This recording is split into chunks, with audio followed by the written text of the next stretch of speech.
Dalam dunia yang dipacu oleh teknologi, kekurangan literasi digital boleh membawa pada. Setiap hari, ribuan individu menjadi mangsa jenayah cyber.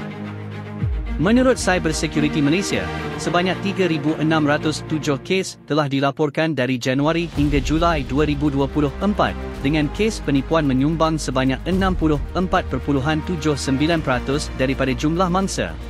Kerugian sebanyak 3.18 bilion ringgit Malaysia diakibatkan oleh penipuan dalam talian melibatkan lebih daripada 95,800 mangsa antara tahun 2021 hingga April 2024, kata Menteri Digital YB Gobind Singh Dio.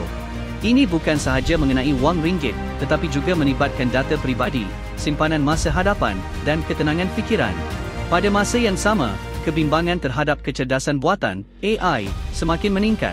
Ada yang melihat peluang, tetapi ramai yang merasa ketinggalan. Pekerjaan berubah dengan pantas, dan kebanyakan daripada kita belum bersedia.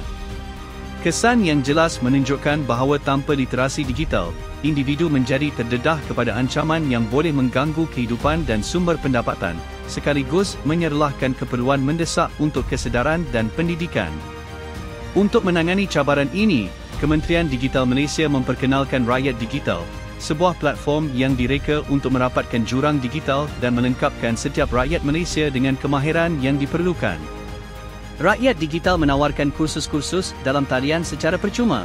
Ia mesra pengguna dan mampu membantu rakyat Malaysia dalam menangani cabaran jurang digital masa kini.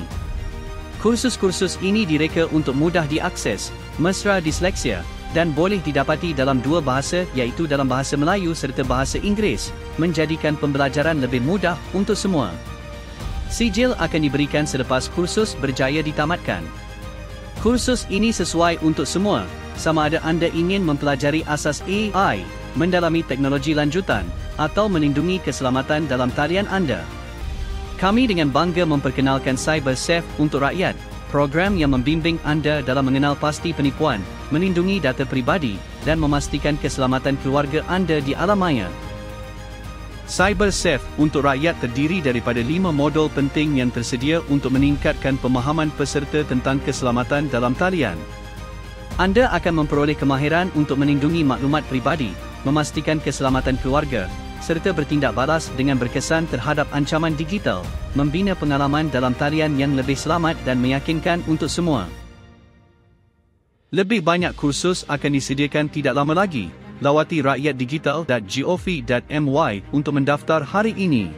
Rakyat Digital, mengorak langkah ke arah Malaysia yang lebih selamat dan berdaya digital melalui kemahiran.